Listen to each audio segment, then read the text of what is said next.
నమస్కారం సార్. నమస్తే సార్, షర్మిల గారు ఒక బహిరంగ సభలో మాట్లాడుతూ సాక్షి పేపర్లో నా మీద చాలా విమర్శిస్తున్నారు. దాన్ని బేస్ చేసుకొని ఆ సాక్షి పేపర్లో నాకు కూడా వాటా ఉంది, అది వైఎస్ఆర్ ఇద్దరి బిడ్డలకు చెందుతుంది అని చెప్పేసి ఒక కామెంట్ అయితే చేయడం జరిగింది. మరేంటి ఇప్పుడు ఆ సాక్షి పేపర్లో వాటా అడుగుతుందా షర్మిల గారు, ఇస్తారా జగన్ గారు? మీ ఒపీనియన్ సార్ దీనిపైన? అంటే ముందు నుంచి కూడా ఆమెకు జగన్కి ఉన్న విభేదాల్లో ఆస్తుల గొడవ కూడా ఉంది అనేది ఎప్పటి నుంచో వస్తుంది. దాన్ని ఫస్ట్ టైం ఆమె ఓపెన్గా చెప్పినట్టుగా మనం అర్థం చేసుకోవాలి. ఎందుకంటే అంతకుముందు నాకు జగన్కి ఏ రకమైన గొడవలు లేవని తెలంగాణలో చెప్పింది. దాని తర్వాత ఇక్కడికి వచ్చినాక నేను పదవులు ఆశించలేదు, జగన్ దగ్గర నుంచి నేను ఏమీ ఆశించలేదు అనేది కూడా ఆమె చాలాసార్లు చెప్పింది. కానీ నిన్న సడన్గా సాక్షి మీద ఆగ్రహాన్ని వ్యక్తం చేస్తున్న క్రమంలో సాక్షిలో నాకు కూడా వాటా ఉంది, వైఎస్ఆర్ ఉన్నప్పుడే అది క్లియర్గా చెప్పాడు అని చెప్తుంది. కాకపోతే ఇక్కడ ప్రాబ్లమ్స్ ఏంటంటే సాక్షిలో ఆమెకు వాటా ఉంటే సాక్షి మీద కేసులు పెట్టారు కదా ఈడీ, సిబిఐ వాళ్ళు. మరి ఈమె మీద కూడా కేసు ఉండాలి కదా. భారతిరెడ్డి మీద ఉంది, జగన్ మీద, అందరి మీద ఉన్నాయి కదా. సాక్షిలో పెట్టుబడులు పెట్టారనే కదా ప్రధానంగా. సో మరి ఆమె మీద ఎందుకు కేసు పెట్టలేదు? సో ఆమె డైరెక్టర్స్లో ఒకటిగా కానీ ఎప్పుడూ లేదు. సడన్గా ఇప్పుడు నాకు కూడా వాటా ఉందని చెప్తుంది. మరి ఆమె ఏమన్నా స్లీపింగ్ పార్ట్నర్గా ఉందా, లేకపోతే జనరల్గా చెప్పిందా? అంటే తండ్రి దీంట్లో నాకు కూడా వాటా ఉందని అదేది క్లారిటీ లేదు. మోస్ట్లీ ఏంటంటే ఆమె కోర్టుకు కూడా వెళ్తుందని కొంతమంది అంటున్నారు, సాక్షి మీద కేసు వేస్తుందని.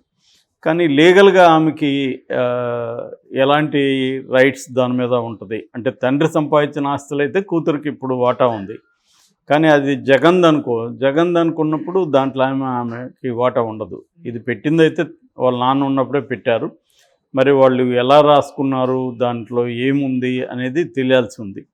అంటే అది ఎవరి పేరుతో ఉంది ఏంటి, లీగల్గా దాని పొజిషన్ ఏందనేది మనకు తెలియదు. కానీ ఆమె వాళ్ళ మేనత్త వాళ్ళ విమలారెడ్డి గారు ఒక ఇంటర్వ్యూలో చెప్తూ ఆస్తులకు సంబంధించి అప్పుడు కూడా ఏమి క్లారిటీ అయితే లేదు, అన్నీ కూడా దీంట్లోనే ఉన్నాయి, జప్తులోనే ఉన్నాయి. సో దాని మీద వచ్చే ఆదాయాన్ని మాత్రమే వీళ్ళు అనుభవిస్తున్నారు, మిగతాంతా కోర్టులో కేసుల్లో ఉన్నాయి. ఆదాయంలో ఏమికి కూడా ఇస్తున్నారు, ఇవ్వకపోతే ఆమెకి పార్టీకి 100 కోట్ల వరకు ఖర్చు అయింది కదా తెలంగాణలో, అదంతా ఎక్కడి నుంచి వచ్చింది? సో వాళ్ళకు కూడా ఆస్తులు ఉన్నాయి, బయ్యారం గనులు, చాలా చోట్ల కంపెనీలు ఇవన్నీ ఉన్నాయి అనేది ఆమె చెప్పారు విమలారెడ్డి. ఆమె ఇంకొక ఇది కూడా ఏం చెప్పిందంటే అప్పట్లో వైఎస్ఆర్ ఉన్నప్పుడు కూడా రాజకీయాల్లోకి జగనే రావాలని వైఎస్ఆర్ కూడా అనుకున్నాడు, అందరు కూర్చొని కూడా అదే అనుకున్నారు. ఈమె కొంచెం తొందరపడింది, మెల్లగా అన్న సెటిల్ అయినాక రాజకీయాల్లోకి ఈమె వచ్చుంటే బాగుండేది. అట్లా కాకుండా ఈమె కూడా జైల్లో ఉన్నప్పుడు పాదయాత్ర పేరుతో తొందరపడింది అనేది విమలారెడ్డి కూడా చెప్తున్నారు. రెండోది, ఆమె ఇలాగా కుటుంబ పరువుని, కుటుంబ లోపల విషయాల్ని బయట పెట్టుకుంటే అందరికీ చులకనైపోతాము, అందరూ దీన్ని ఉపయోగించుకొని వైఎస్ఆర్ కుటుంబం మీద బురద చల్లుతారు, ఇది సరైనది కాదని కూడా ఆమె చెప్పారు. సో ఏదేమైనా ఇప్పుడు అయిపోయింది, అది యాక్చువల్గా ఆ పేజ్ అయిపోయింది. ఆమె వైఎస్ఆర్ కుటుంబం అనేది ఇంకా బహిరంగంగా అయిపోయింది. దీనికి ప్రధాన కారణం ఏం చెప్తున్నారంటే వైఎస్ఆర్ ఉన్నంతవరకు భారతి తరపున ఫ్యామిలీని పెద్దగా ఇన్వాల్వ్ కానీలేదు వైఎస్ఆర్. బట్ వైఎస్ఆర్ చనిపోయినాక జగన్ భారతిరెడ్డి తన భార్య కాబట్టి తన భార్య తరపున వాళ్ళని కూడా ఇన్వాల్వ్ చేశాడు. ముఖ్యంగా అవినాష్ రెడ్డి వాళ్ళ బ్రదర్, వాళ్ళ నాన్న భాస్కర్ రెడ్డి, వీళ్ళని ఇన్వాల్వ్ చేయడంతో షర్మిలకి ప్రాబ్లం అయింది. సో అలాగా షర్మిల ముఖ్యంగా కడప ఎంపీ సీటు షర్మిల ఆశించింది, అది ఈకపోవడం వల్లనే వివేకానంద రెడ్డి సంఘటన కూడా జరిగిందనేది కూడా కొంతమంది చెప్తున్నారు. సో వివేకానంద రెడ్డి ఏంటంటే షర్మిల కన్నా ఇవ్వాలి లేదా విజయమ్మ కన్నా ఇవ్వాలి, అంతేగాని మన ఫ్యామిలీలోనే ఉండాలి కానీ బయటికి వెళ్ళకూడదు అనేది వివేకానంద రెడ్డిది. బట్ జగన్ నేచురల్గా జగన్కి భారతిరెడ్డి ఫ్యామిలీ కూడా అందులో భాగమే అవుతుంది. ఎందుకంటే భార్య కాబట్టి భార్య ఫ్యామిలీ వేరు, తన ఫ్యామిలీ వేరు అనుకునే పరిస్థితి జగన్కు ఉండదు. మిగతా వాళ్ళు అలా అనుకునే దాంట్లో ఆశ్చర్యం లేదు, కానీ జగన్ అలా అనుకోలేడు కాబట్టి జగన్ తన వైపునున్న వాళ్ళని కూడా రాజకీయాలకు తీసుకొచ్చాడు. రెండోది ఏంటంటే జగన్ ఏం ఆలోచిస్తున్నా అంటే ఎట్లాగైతే వివేకానంద రెడ్డి రాజశేఖర రెడ్డికి ఉన్నాడో అలాగా అవినాష్ రెడ్డిని తను గ్రూమ్ చేసుకుంటే మెల్లగా తన ఒక ఫ్యామిలీలో నుంచి తనకు సపోర్ట్గా ఉంటాడు. అతను కూడా తను ఆశించినట్టే ఉన్నాడు. అవినాష్ రెడ్డి కూడా ఒక జెంటిల్గా ఉన్నాడు, ఎడ్యుకేటెడ్. సో ఇలాంటి వాళ్ళని ఫ్యామిలీ నుంచి డెవలప్ చేసుకుంటే ఖచ్చితంగా మనకు హెల్ప్ అవుతుంది అనేది లాంగ్ టర్మ్లో కూడా జగన్ ఒక ప్లాన్ చేసినట్టుగా చెబుతున్నారు. సో ఈ కాంటెక్స్లో వైరుధ్యాలు వచ్చాయి. ముందు కూడా ఈ చర్చ నడిచిందని చెప్తున్నారు. అంటే ఒకే ఫ్యామిలీలో ఇద్దరు కానీ రాజకీయాల్లోకి వస్తే ఖచ్చితంగా గొడవలు వస్తాయి. అందుకని ఆమె బిజినెస్ చూసుకుంటుంది షర్మిల, జగన్ రాజకీయాలు చూసుకుంటాడు అనేది అప్పుడు అనుకున్నారు. బట్ షర్మిల దానికి కట్టుబడి లేదు. ఆమెకు కూడా రాజకీయ ఆకాంక్షలు వచ్చాయి. దాంతో ఆమె చివరికి ఫైనల్గా వేరే రాజకీయాలు ఏమి చేయకుండా ఆమె జగన్కి వ్యతిరేకంగానే రంగంలోకి దిగింది.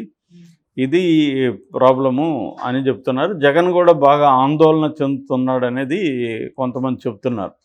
ఎందుకంటే బయట శత్రువులను ఎదుర్కోవడం వేరు, ఇంట్లో ఫ్యామిలీ విషయాల్లో ఆయన ఇప్పుడు జగన్ గట్టిగా ఓపెన్గా వచ్చి చెల్లెలకి యాంటీగా మాట్లాడలేడు.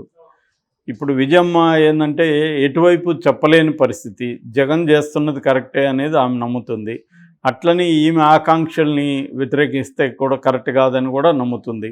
అంటే షర్మిల వైపు గట్టిగా నిలబడలేదు, అటు జగన్ వైపు కూడా గట్టిగా నిలబడే పరిస్థితి లేదు. ఆమెకు తెలంగాణలో అయితే షర్మిలకి అన్కండిషనల్గా ఆమె గట్టిగా నిలబడింది, పోలీసులతో కొట్లాడింది, అన్నీ చేసింది. కానీ ఇప్పుడు కొడుకుకి యాంటీగా షర్మిల ఉన్నప్పుడు షర్మిల వైపు వెళ్ళలేదు. అయితే జగన్ ఆమెను పిలుస్తున్నాడని చెప్తున్నారు. అంటే షర్మిల ఆమెను కూడా ఇబ్బంది పెడుతుంది, ఆమెను కూడా రచ్చలేకి లాగుతుంది అనేది ఇప్పుడు ఉన్న ఇది. కాబట్టి ఆమె ఐసోలేటెడ్గా ఉండే పరిస్థితి లేదని చెప్తున్నారు. ఆమె కూడా ఏదో ఒక వైపు ఎంచుకొని రావాల్సిన పరిస్థితి ఉంది. సో ఆమె మోస్ట్లీ జగన్ వైపు వచ్చే అవకాశమే ఉంది. ఎందుకంటే ఈ అమ్మాయి మాట వినలేదు, ముందు కూడా వారించింది. జగన్ క్యాంటీన్కి వెళ్ళొద్దు, రేపు పొద్దున కుటుంబం రెండుగా చీలినప్పుడు నాకు కూడా ప్రాబ్లం వస్తుందని చెప్తే కూడా వినలేదు. నాకు కూడా రాజకీయ ఆకాంక్షలు ఉండవా, నేను కూడా రాజకీయాల్లో పైకి వెళ్ళాల్సిన అవసరం లేదా అనేది మాట్లాడింది తప్ప ఓవరాల్గా మన వైఎస్ఆర్ కుటుంబం నడివేదన పడుతుంది, దీన్ని ఉపయోగించుకుంటారు ప్రత్యర్థులు అనేది ఆమె ఆలోచించలేదు అని చెప్తున్నారు.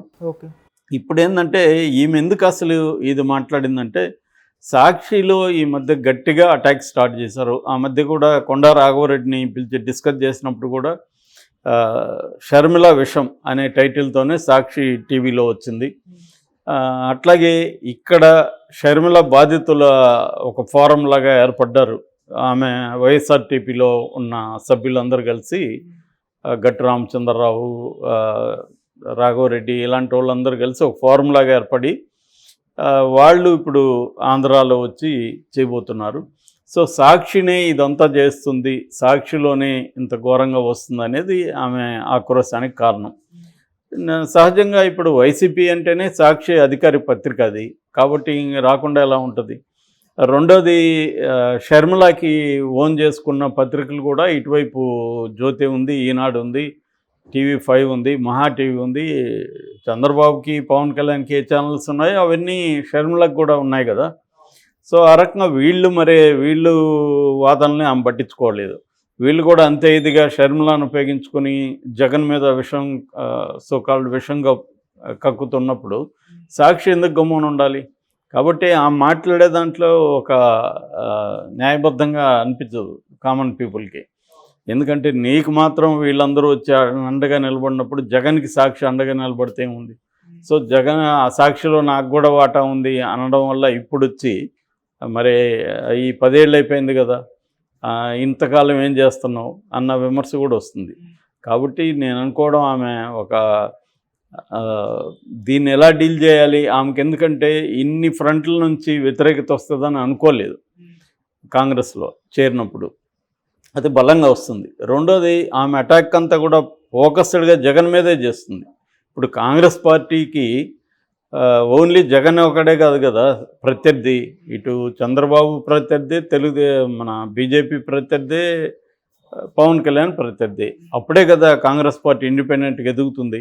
కానీ ఆమె ఓన్లీ సింగిల్ పాయింట్ అజెండాలో జగన్ మీదే ఫోకస్ చేస్తుంది. జగన్ అధికారంలో ఉన్నాడు కాబట్టి జగన్ మీద చేయడం తప్పు కాదు, కానీ అంతే దీంతో వీళ్ళ మీద కూడా చేయాల్సిన అవసరం అయితే ఉంది. ఆమె అదే చేస్తుంది. దానివల్ల ఆమెకు కూడా వాళ్ళ నుంచి ఫోకస్డ్గా వస్తుంది. ఈ కాంటెక్స్ట్లో మేబీ రాబోయే కాలంలో ఆస్తుల గొడవలు కూడా ఇంకా వచ్చే అవకాశం అయితే కనిపిస్తాం.